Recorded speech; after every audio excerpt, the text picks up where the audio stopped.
کہاں ہے؟ نہیں صاحب اٹھا لیں تو حرج کیا ہے؟ اب اس کا جواب سنو.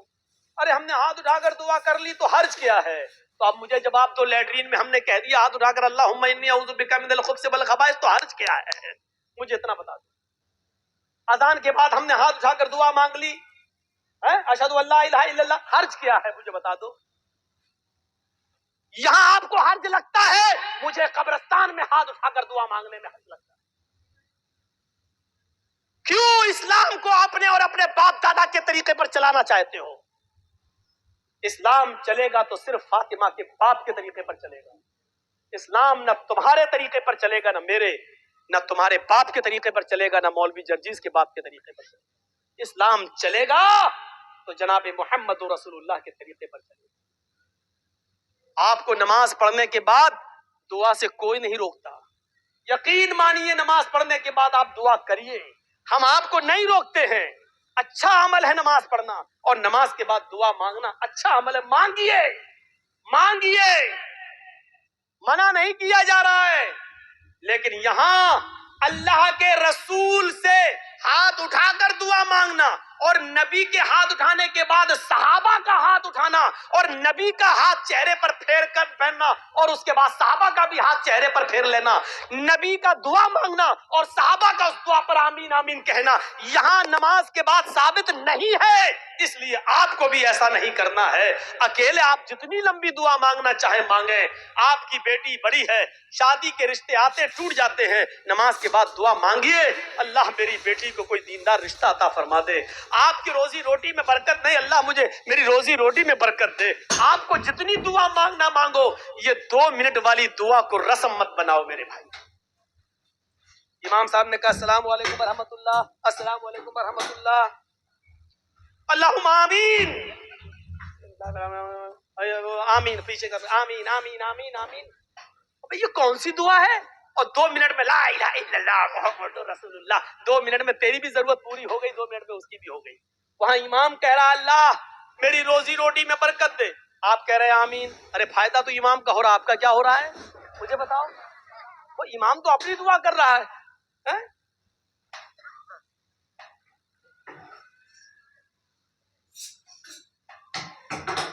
اب امام بیچارہ کنوارا ہے, شادی نہیں ہوئی ہے, امام کہہ رہا اللہ مجھے دیندار لڑکی عطا فرما دے, آپ کہہ رہے ہیں آمین. فائدہ تو امام کا ہو رہا, تمہارا کیا ہو رہا ہے؟ ارے امام اپنی دعا مانگے, تم اپنی دعا مانگو یار. امام کی اپنی ضرورتیں ہیں, تمہاری اپنی ضرورتیں ہیں. امام کا بیٹا بیمار ہے, اس کے پیٹ میں درد ہے, وہ کہہ رہا اللہ میرے بیٹے کو شفا عطا فرما دے. تمہارے باپ کو کینسر ہے, تم اپنی دعا مانگو اللہ میرے باپ کو کینسر ہے, اے اللہ میرے باپ کو شفا کاملہ اور عاجلہ عطا فرما. ارے امام کے ساتھ ساتھ تیرے آمین کہنے سے مخصوص دعائیں ہو رہی ہیں.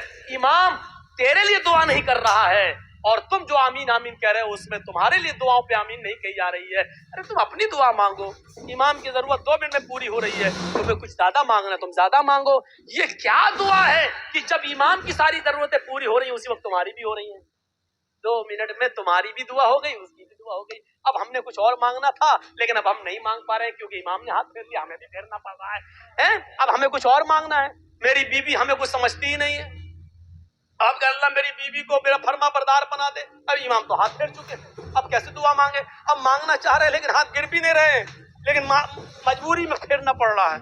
اب پھیرنا پڑا, اب منہ میں کہنا پڑ رہا اللہ میری بیوی کو ہدایت دے. اس کو عادت مت بنائیے. دعا کو ہم منع نہیں کر رہے ہیں, نماز کے بعد بھی دعا کو منع نہیں کر رہے ہیں.